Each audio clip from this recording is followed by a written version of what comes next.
this is a great story right here. These two friends of Jesus, Martha and Mary, they were sisters.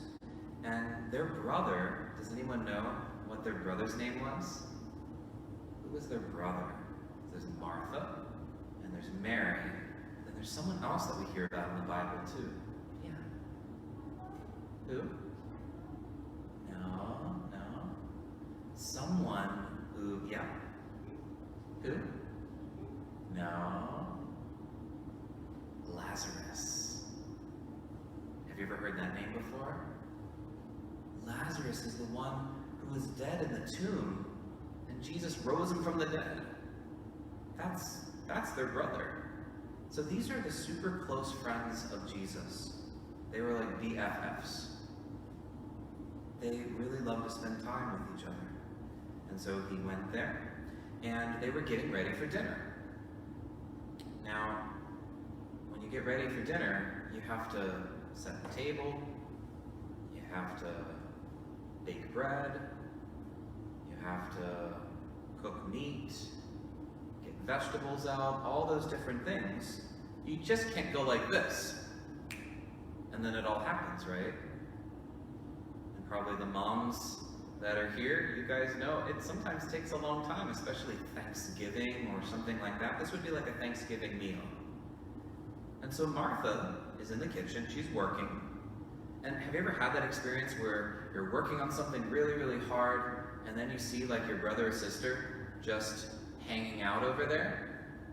And you're like, Mom, help me, or tell them to help me do the dishes. Has anyone ever had that experience before? Yeah, it kind of hurts sometimes when we see that.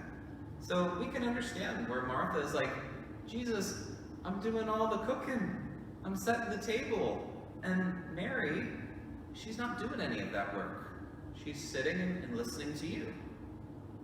But notice what Jesus says. Jesus says, Martha, you're anxious. You're worried about many things. She had to get everything ready and stuff like that. And what Jesus is reminding her of is there's something that is very, very important that you need to have within your life. And that's to learn how to sit at my feet and listen to me. We need both parts. So Jesus is not saying, Martha, you need to sit down and not do any work.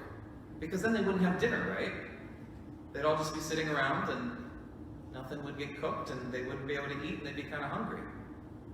But Martha was getting too busy and forgot about the importance of resting with Jesus.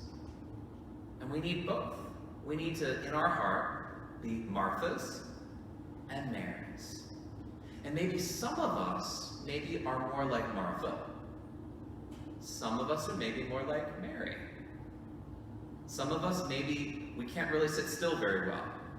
Who here maybe has trouble sometimes sitting still and you want to like do something? Okay.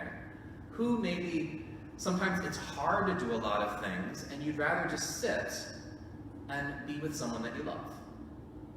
Okay, so we have different, we call this different personalities, different temperaments. Some of us want to be able to do stuff and it's hard to sit still. Others of us, we sit still really, really well, but sometimes it's hard to get us moving. And what Jesus is saying is, I want to teach you how to be able to have both of those aspects within your life.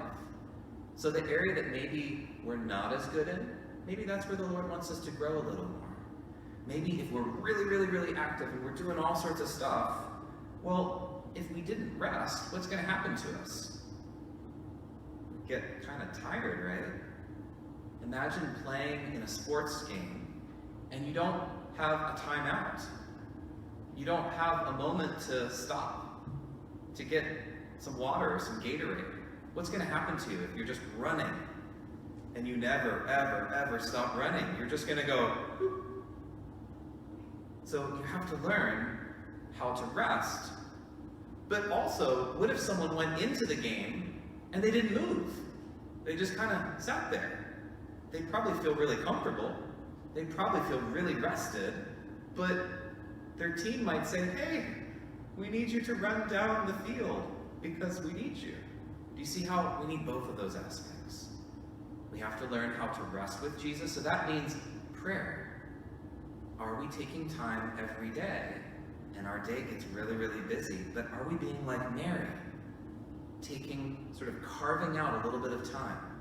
We make time for other things. Why can't we make time for Jesus?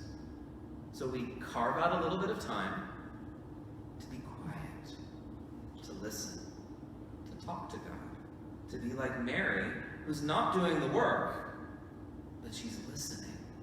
She's sitting at Jesus' feet. That's what we do whenever we pray. But then we also have to learn how once we rest with Jesus, then we take that strength and then we use that to serve others. See, if we don't rest first, if we don't pray with Jesus, then we do a lot of busy stuff, but we're not really thinking about how we're actually serving Christ. So when you help your classmate, when you do the dishes at home, and you're helping mom and dad, guess who you're helping? You're serving Christ. Whenever you help someone, whenever you serve someone and you do it with love, you're actually serving Christ, who's mysteriously present in that person. It's a mystery.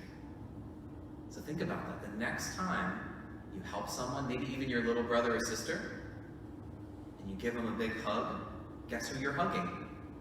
Jesus. When you smile at your mom and dad today, when they ask you to clean up your room, and you do it with a cheerful smile, even though it might be tough, guess who you're smiling at? Jesus. It's so awesome that we can serve Jesus every time we help one another. But in order for us to see that, we have to make sure that we're like Mary, spending time listening to Jesus so that he can show us Jesus in one another.